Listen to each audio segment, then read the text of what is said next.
चलिए, तो ये रहा क्लास का पहला क्वेश्चन, ठीक है।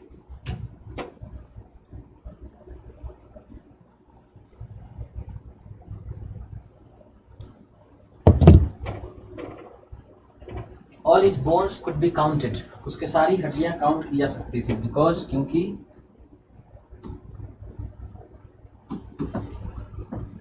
His body was totally shrivelled, उसकी पूरी बॉडी मुरझा गई थी एंड रिंकल्ड, सिकुड़ गई थी विद एज।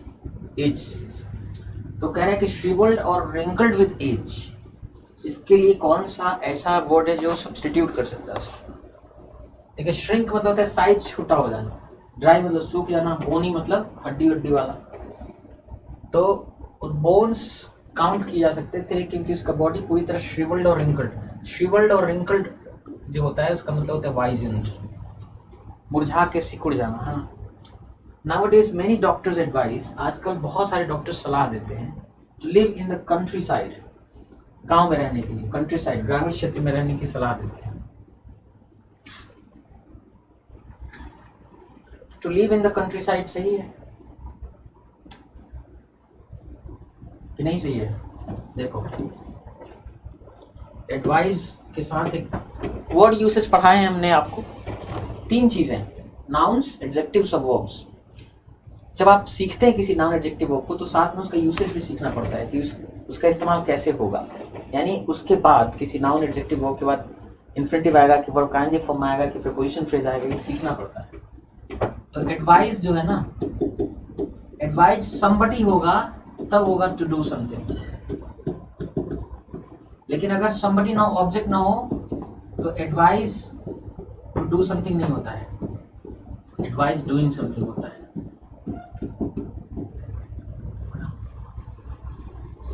तो आजकल कई डॉक्टर सलाह देते हैं living in the country side, गांव के क्षेत्र में रहने का सलाह देते हैं, ठीक है। Rahul shall write the exam at this time next week, Rahul exam देगा इस समय, अगले हफ्ते इस समय एग्जाम देगा।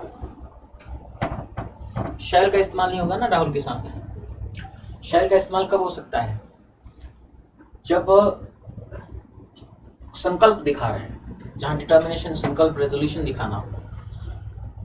तो यहाँ संकल्प दिखाने जैसी कोई बात नहीं है, ये एक फ्यूचर प्रेडिक्शन है, ये talking about the future time. तो Rahul would be writing, Rahul लिख रहा होगा या will be writing the exam at this time next week.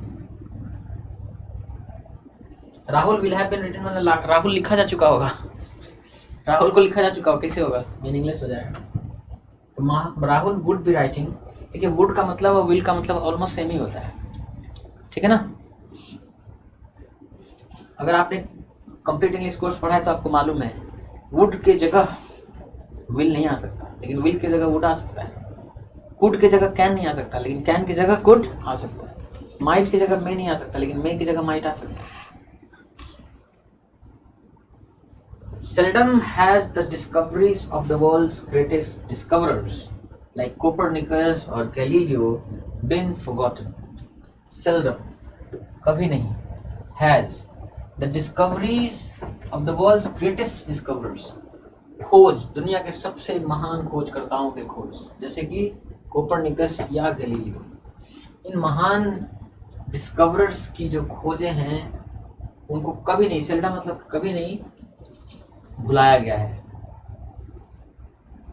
अब देखिए क्या है, सब्जेक्ट को देखना है कि सब्जेक्ट प्लूरल है, लिखा है द डिस्कवरीज, यानी खोज, ढेर सारी खोज, discoveries of the world's greatest discoverers, जैसे कि कोपरनिकस और गैलीलियो, इन जैसे ग्रेटेस्ट महानतम डिस्कवरर्स के डिस्कवरीज, प्लूरल है तो यहाँ क्या होना चाहिए था? Have.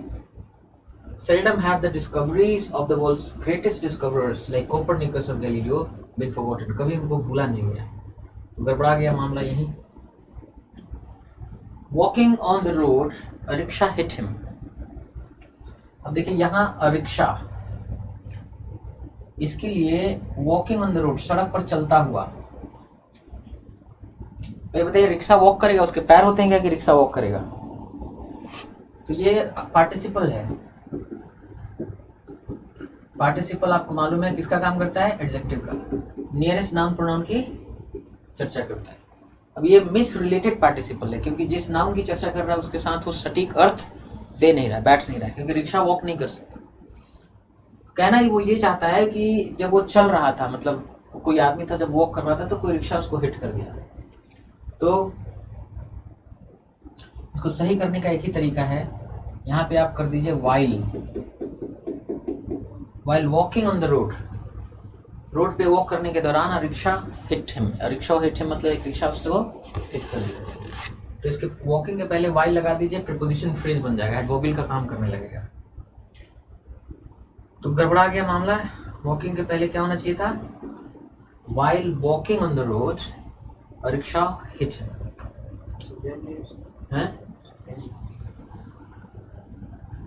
when walking on the road, हाँ when भी चल जाएगा। he was unable to help me, वो असमर्थ था मेरी हेल्प करने में, because he had been failed to arrange the money।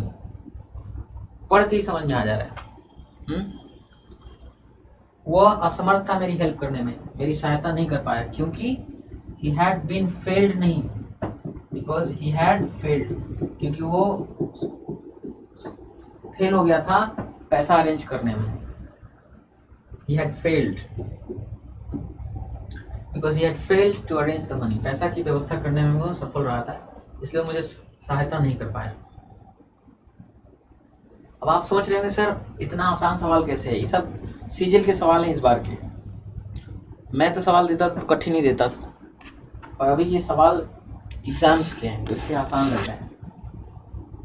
They ordered the whole area, उन्होंने ऑर्डर किया द होल एरिया, पूरे एरिया को टू बी डिसइंफेक्टेड। उन्होंने आदेश क्या दिया? The whole area to be disinfected, कि पूरे एरिया को डिसइंफेक्ट किया जाए on the earliest. On the earliest होता है या एट द अर्लीस्ट होता है?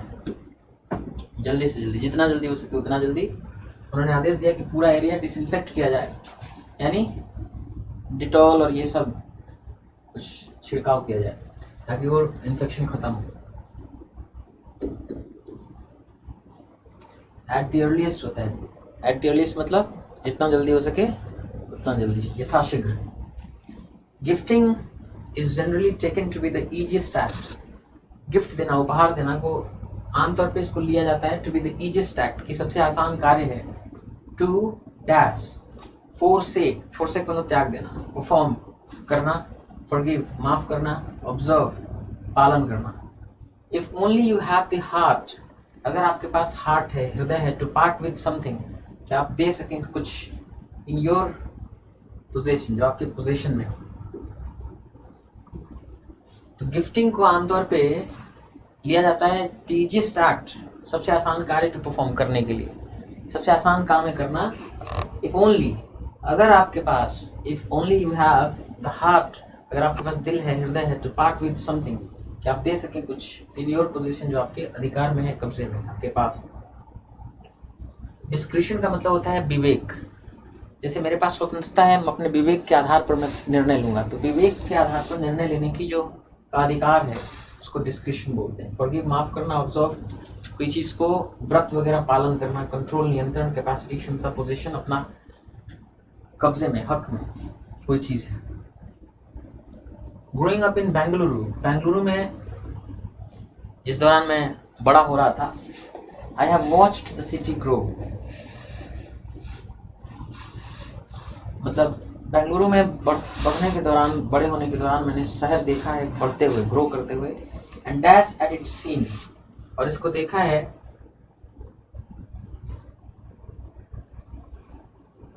Dash at it seems, burst eight it seems होता है। सीम्स का जहाँ सिलाई होता है, कि सिलाई इसका फटते देखा है, इतना बड़ा होते देखा है। वेलकमिंग, स्वागत करता हुआ, एज इट्स ओन, अपने खुद के, कि जैसे कि शहर के खुद के या अपने लोग हों। All the dash population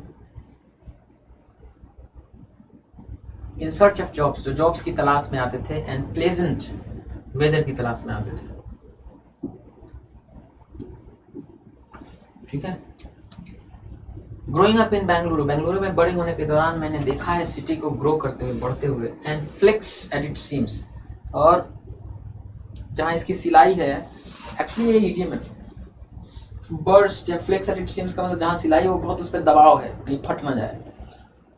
welcoming, स्वागत करता हुआ, एज इट्स ओन, जैसे खुद के अपने हो, इस तरह से।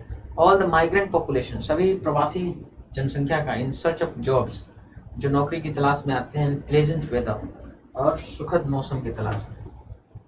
रिट्रीट का मतलब होता है पीछे लौटना। नेटिव का मतलब होता है जन्म से ही, है ना।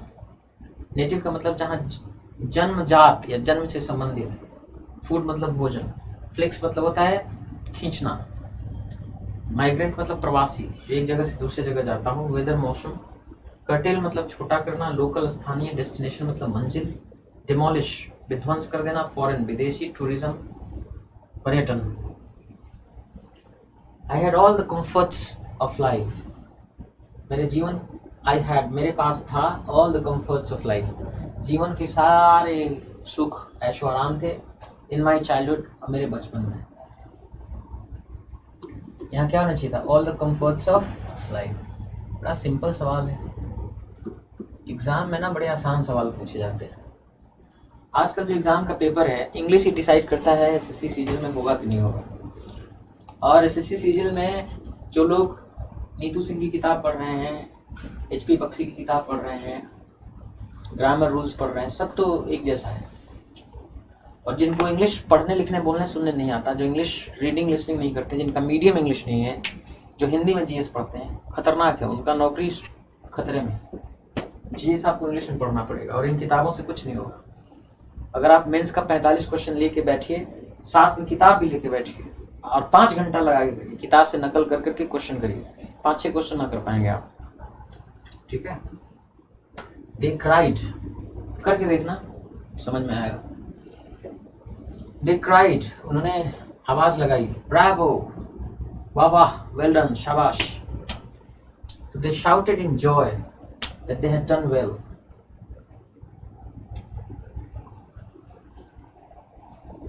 लिखा है they exclaimed with wonder, wonder आश्चर्य के भाव से। इसमें आश्चर्य कहाँ है? वे आश्चर्य के भाव से बोले, ऐसा नहीं। दे क्राइड लाउडली, उन्होंने जोर से बोला, फॉर डूइंग वेल, अच्छा करने के, इसका कोई मतलब ही नहीं है। दे क्राइड इन जॉय, वो खुशी से बोल पड़े, फॉर डूइंग वेल नहीं। दे शाउटेड, उन्होंने जोर से आवाज लगाई, इन जॉय, खुशी में, that they had done well, कि उन्होंने बहुत अच्छा किया था। Tell her to finish the work, कहिए उसको फिनिश करने के लिए, काम खत्म करने के लिए कहिए उसको, है ना। लेट हर बी टोल्ड, उसको कहे जाने दीजिए, टू फिनिश द वर्क, काम खत्म करने के लिए। Let she finish the work, उसको काम खत्म करने दो। ये भी एक्टिव ही रह गया, पैसिव तो हुआ ही नहीं। यहाँ देखिए, टेल का पैसिव हो गया to be told. Let her to be told, let के बाद टू नहीं लगता है, लेट वर्ब के बाद बेयर इन्फिनिटिव आता है। लेट हर बी टोल्ड, उसको कहे जाने दो, टू फिनिश द वर्क, काम खत्म करने के लिए। एक पैसिव वॉइस है। He does not trust anybody, वो ट्रस्ट नहीं करता किसी पर, विश्वास नहीं करता, वो भरोसा नहीं करता किसी पर। सो नोबडी इज ट्रस्टेड, कोई भी आदमी नहीं है जो भरोसा किया जाता है बाय हिम, उसके द्वारा। Nobody is trusted by him, कोई भी आदमी विश्वास नहीं किया जाता उसके द्वारा, मतलब वो नहीं करता किसी पर भी विश्वास। क्लोज टेस्ट है, करना है इसको।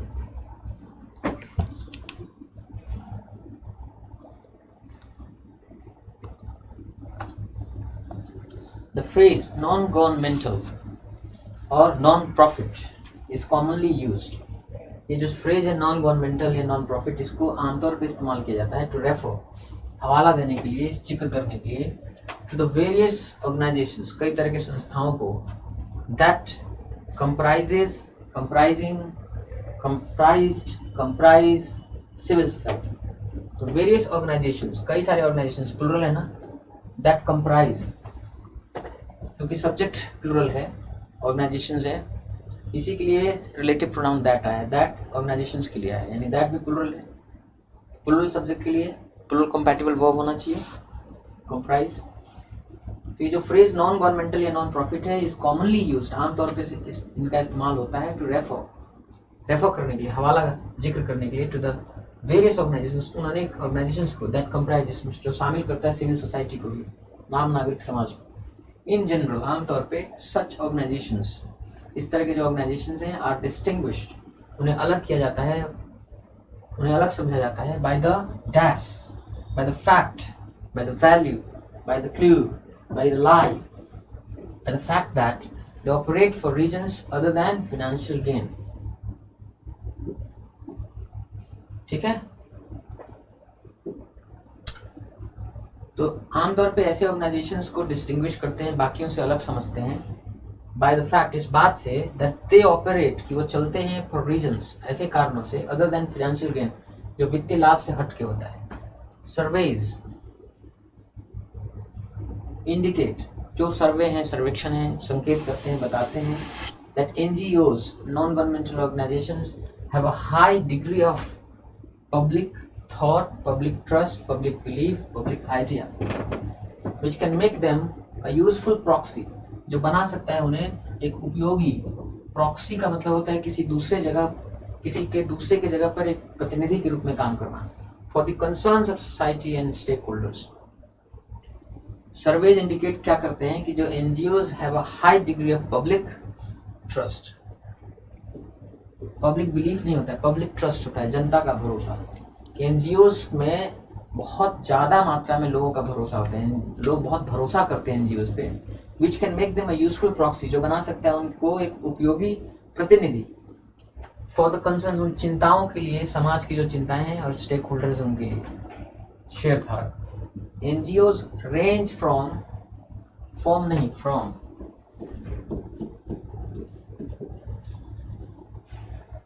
एनजीओज रेंज का मतलब प्रसार होना, भांति का होना, विस्तार होना, कई तरह का होना। तो एनजीओ का रेंज जो होता है वो कई तरह के होते हैं, फ्रॉम स्मॉल प्रेशर ग्रुप्स, छोटे छोटे pressure groups, on specific environmental concerns, जो कुछ विशेष इन्वायरमेंटल चिंताओं को लेकर बने होते हैं, और ह्यूमन राइट्स पे बने होते हैं, ह्यूमन राइट्स वायलेशंस, मानवाधिकार उल्लंघनों को लेकर बने होते हैं। तो इन छोटे छोटे से लेकर क्या हुआ, ये खत्म हो गया, टू एजुकेशनल चैरिटीज, इनसे शुरू होकर के और भी कई तरह के, जैसे एजुकेशनल चैरिटीज होते हैं, women's refugees, cultural associations, religious organisations, legal foundations, humanitarian assistance programmes, the list could go on. इस तरह से लिस्ट आगे बढ़ती चली जा सकती है। To large international organisations with hundreds or even thousands of branches of members around the world। बात यही खत्म हो गई, 4 ही थे। स्टिकी फिंगर्स, स्टिक मतलब चिपकना होता है, sticky fingers, an inclination to steal, चुराने की प्रवृत्ति।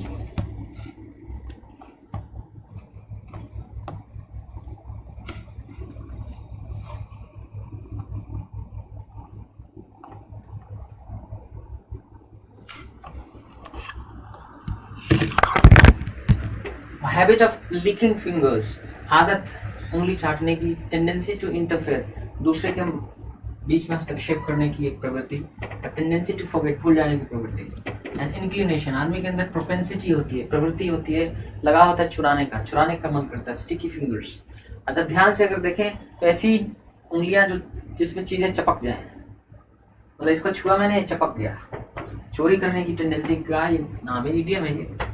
To fight shy of, to overcome one's weakness, अपनी कमजोरी से पार पाना, उबरना। To try to avoid something, कोशिश करना किसी चीज से बचने की। टू अटैक विदाउट वार्निंग, बिना चेतावनी के हमला कर देना। टू स्ट्रगल हार्ड, बहुत ही कठिन परिश्रम करना।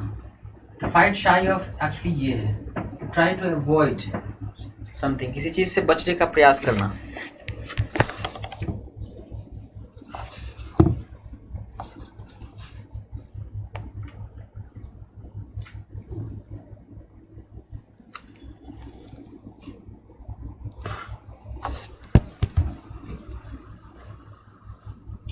ये पैसेज है, पढ़ना है इसको, फिर इसके ऊपर बेस क्वेश्चन है and you have to answer them. पहले पढ़ के समझिए।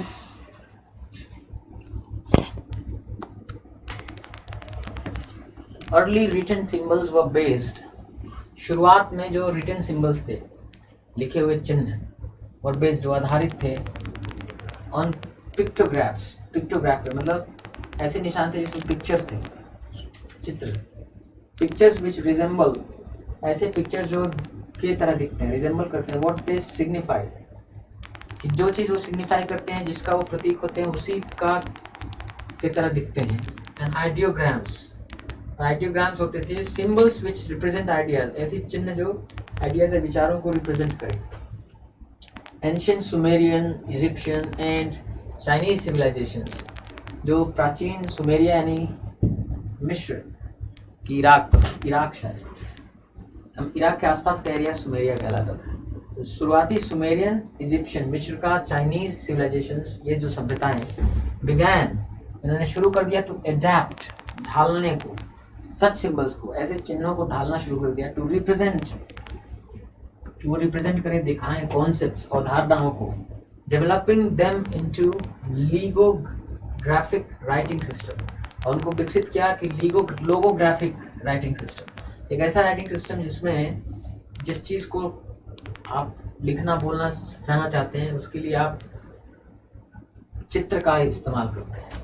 पिक्टोग्राम्स are still in use, pictograms अभी भी यूज होते हैं as the main medium of written communication, अभी ये मेन मीडियम है रिटन कम्युनिकेशन का in some non literate cultures, कुछ अशिक्षित संस्कृतियों में, इन अफ्रीका में, the Americas and the Oceania, Oceania ही न्यूजीलैंड ऑस्ट्रेलिया के आसपास।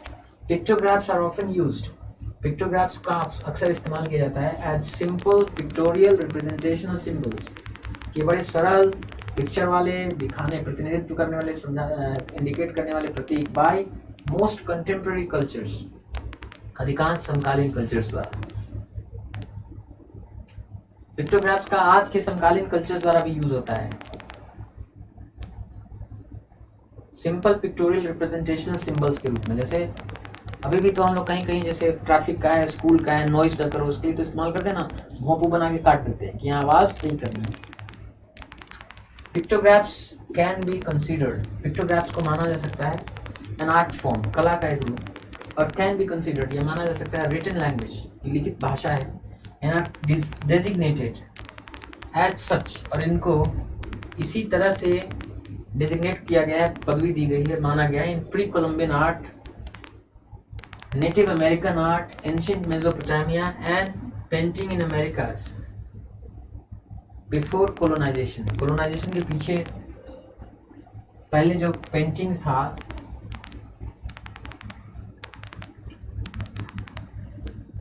कह रहे थे पिक्टोग्राफ्स को कंसीडर कर सकते हैं एक आर्ट फॉर्म, और कैन बी कंसीडर्ड, या इन्हें माना जा सकता है एक written language, and are designated as, और इनको उसी तरह का डेजिग्नेशन दिया गया है, पदवी दी गई है, जैसे कि प्री कोलंबियन आर्ट को, नेटिव अमेरिकन आर्ट को, ancient Mesopotamia and painting in the Americas before colonisation.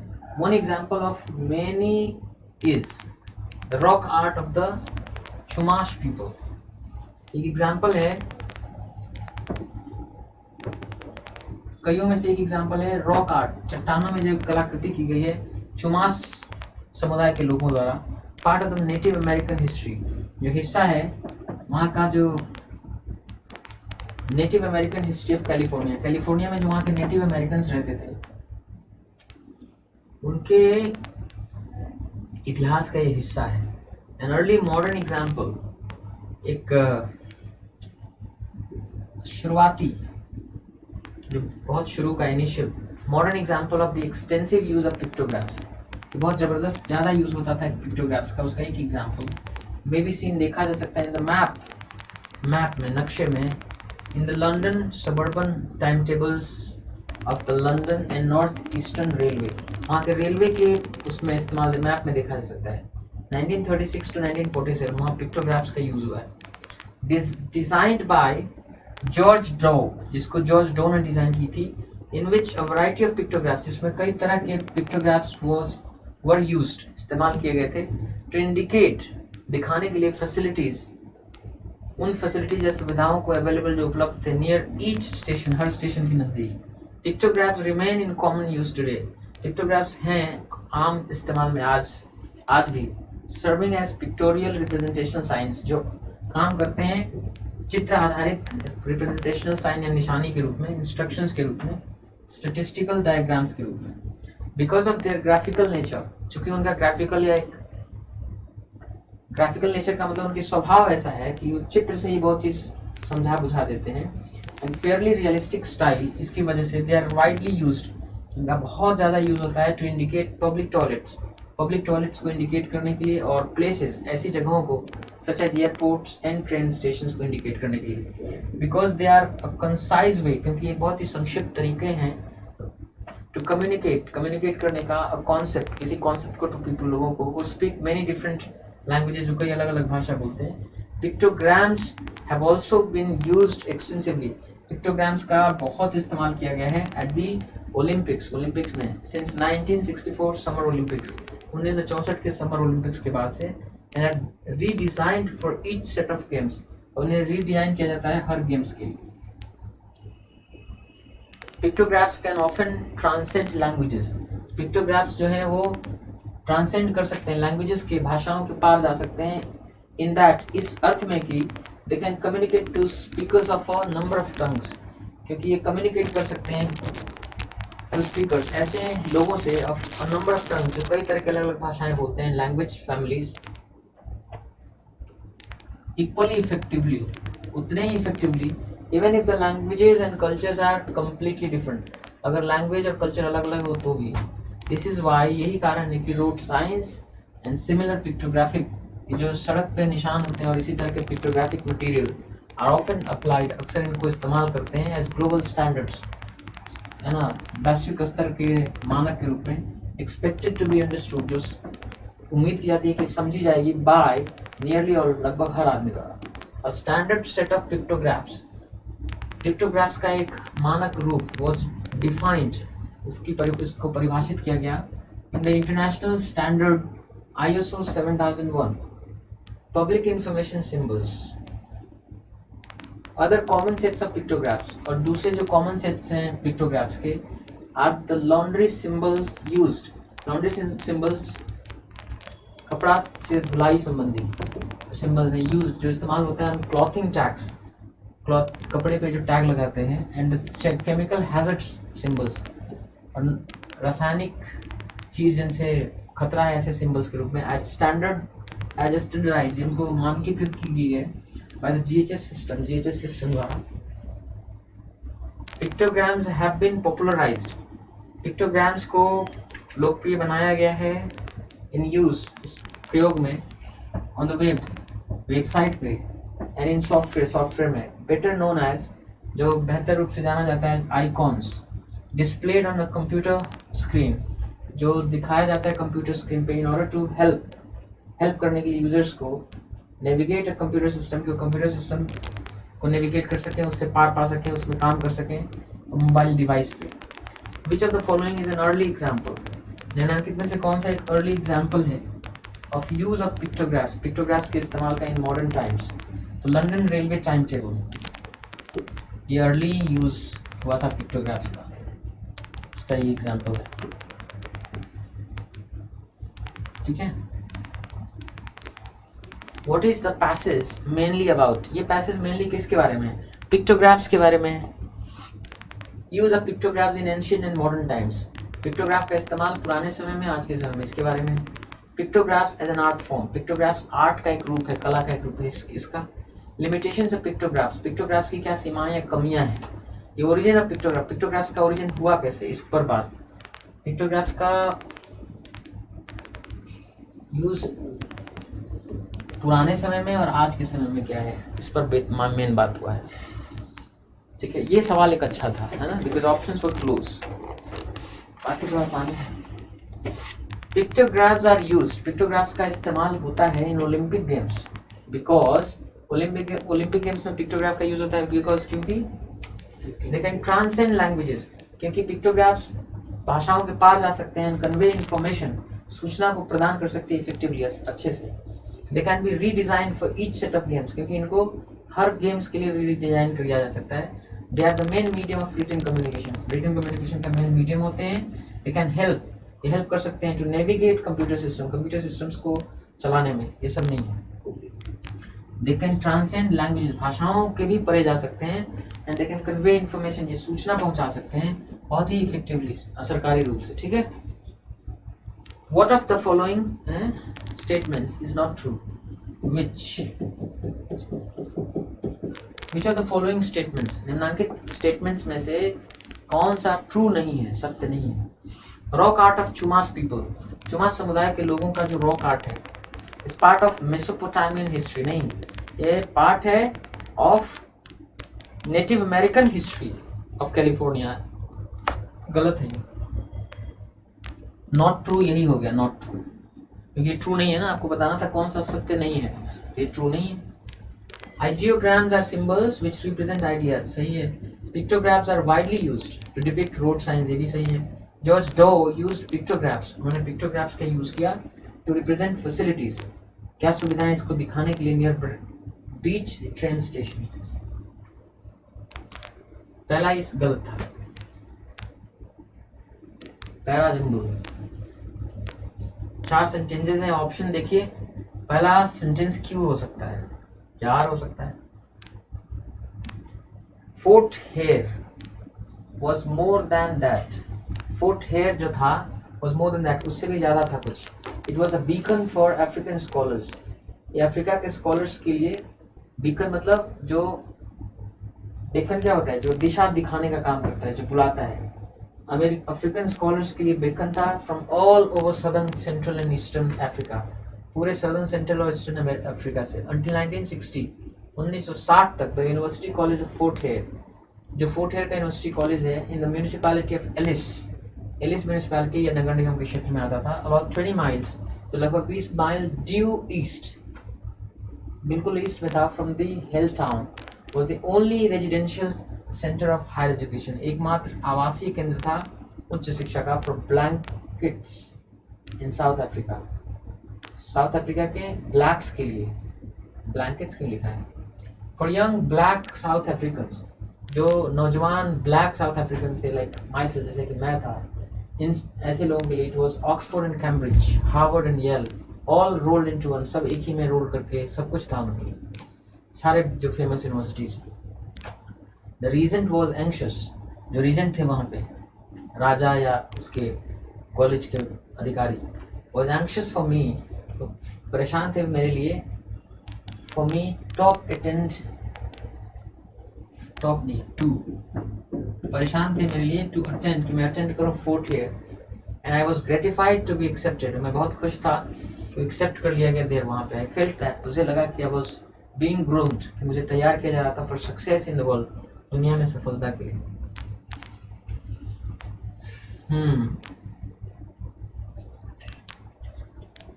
तो देखो क्यू और आर में से कोई एक होगा।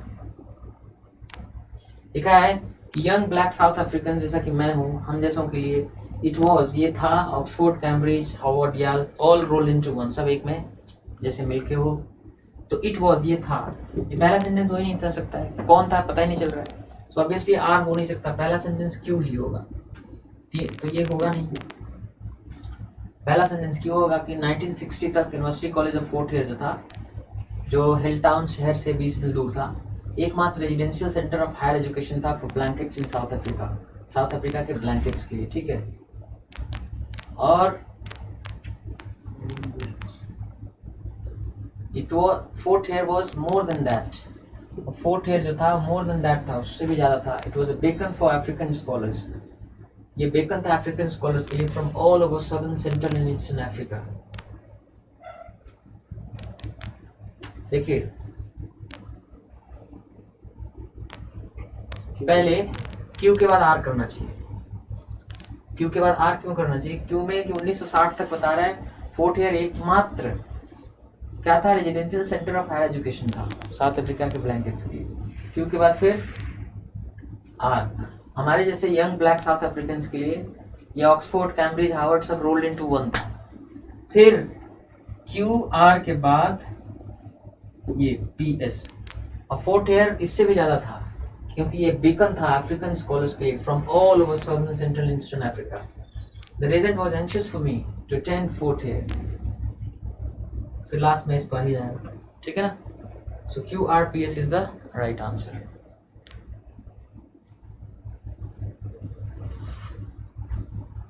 इसमें भी ऑप्शन अगर आप देखें तो या तो आर होगा नहीं तो क्यू होगा। क्यू अगर देखें, this fixes importantly can make child care more affordable. ये जो सॉल्यूशंस हैं, फिक्सेस हैं, ये सॉल्यूशंस, ये हल बना सकते हैं। कौन से हल, इसकी चर्चा हुई नहीं है ऑब्वियसली। क्यों नहीं होगा, अब आर ही पहला सेंटेंस हो सकता है। The most proposed government solution for child care involves, तो सबसे इम्पोर्टेंट जो मोस्ट प्रपोज्ड गवर्नमेंट सॉल्यूशंस, जो सबसे ज्यादा प्रस्तावित गवर्नमेंट सॉल्यूशन, सरकार द्वारा किए जाने वाले हल फॉर चाइल्ड केयर के लिए, बच्चों की देखभाल के लिए इन्वॉल्व्स, उसमें शामिल होता है building on top of this flawed system, बनाना on top of this flawed system, एक गलत सिस्टम के ऊपर बनाना है। इज ऑफरिंग मोर वाउचर्स, और ज़्यादा वाउचर्स दें टू परचेज, ताकि खरीद सकें प्राइवेट चाइल्ड केयर, कि निजी क्षेत्र से चाइल्ड केयर या बच्चों की देखभाल खरीद सके। But they do little to address,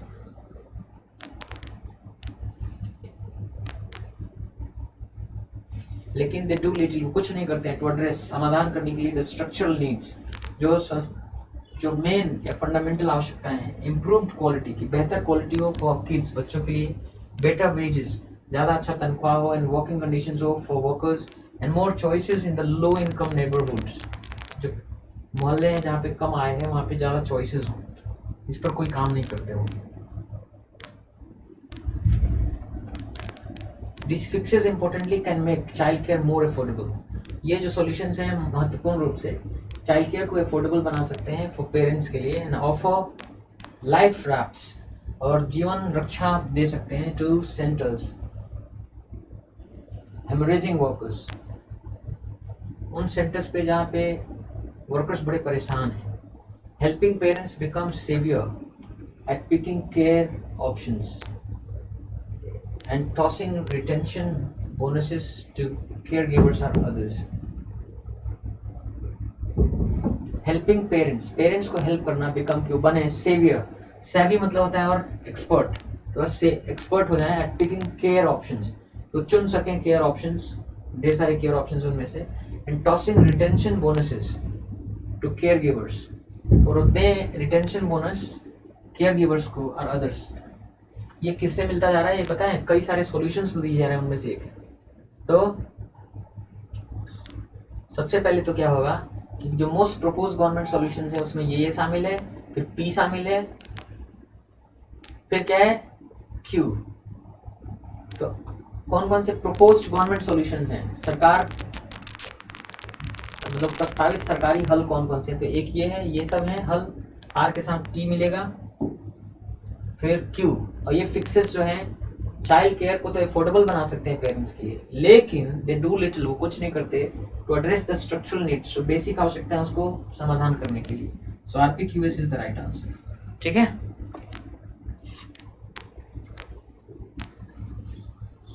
these kinds of sharks are known as obligate ram ventilators। इस तरह के जो शार्क्स होते हैं उन्हें जाना जाता है obligate ram ventilators के तौर पे, because they draw water in, क्योंकि वो पानी खींचते हैं अंदर through their mouths, मुंह से, and force it out, बल लगा के बाहर फेंकते हैं through their gills, अपने गिल से, गिल मतलब गलफड़। They use a method called buccal pumping, वो एक मेथड यूज करते हैं जिसका नाम है buccal pumping, in which जिसमें water is pulled in, से पानी अंदर खींचा जाता है through the mouth, मुंह से, and forced out, बाहर ढकेला जाता है through the gills by the cheek muscles, गाल के मसल्स द्वारा। It is true that, ये बात सत्य है कि many types of sharks, कई तरह के sharks must keep moving, उन्हें मूव करते रहना पड़ता है in order to receive, ताकि वो प्राप्त कर सकें लाइफ गिविंग ऑक्सीजन, जीवन देने वाला ऑक्सीजन फ्रॉम द वाटर, पानी से, पासिंग थ्रू देयर गिल्स, जो उनके गिल्स से पास होता है। अदर टाइप्स ऑफ शार्क्स, दूसरे तरह के जो शार्क्स होते हैं, एबल टू रिमेन स्टेशनरी, सक्षम रहते हैं स्थिर खड़े होने में, because they possess special structures, क्योंकि उनमें विशेष स्ट्रक्चर्स होते हैं, ढांचा होता है, कॉल्ड स्पाइरिकल्स, इन्हें स्पाइरिकल्स कहते हैं, विच फोर्स वाटर आउट, जो पानी को बाहर की तरफ फेंकता है, थ्रू देयर गिल्स, उनके गिल्स से। तो सबसे पहला ऑप्शन क्या हो सकता है, कि इट इज पहला कि इट इज ट्रू, ये बात सत्य है कि कई तरह के जो शार्क्स हैं उन्हें मूव करता रहना पड़ता है in order to receive life giving oxygen, ताकि वो लाइफ गिविंग ऑक्सीजन प्राप्त कर सके फ्रॉम द वाटर, उस पानी से, पासिंग थ्रू देयर गिल्स, उनके गिल से पास होता है। ठीक है, उसके बाद होगा दिस काइंड्स ऑफ शार्क्स, इस तरह के शार्क्स। तो सबसे पहले हमने बोला आर, फिर उसके बोला पी क्यू एस। इस तरह के शार्क्स जो होते हैं उन्हें ऑब्लिगेट रेयर वेंटिलेटर्स कहते हैं, क्योंकि वो पानी खींचते हैं अपने मुंह से, फेंकते हैं गिल्स। फिर क्यू, और ये यूज करते हैं एक मेथड जिसका नाम बकल पंपिंग है, जिससे पानी को खींचा जाता है अंदर मुंह से और इसको बल से बाहर फेंका जाता है थ्रू द गिल्स, गल्फर से, बाय द चीक मसल्स द्वारा।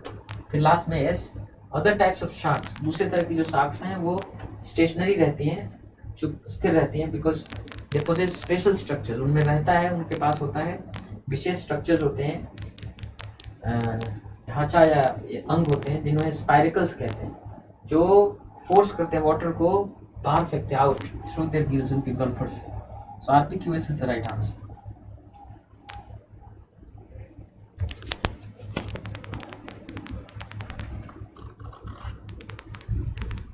At its height, around 1200 years ago,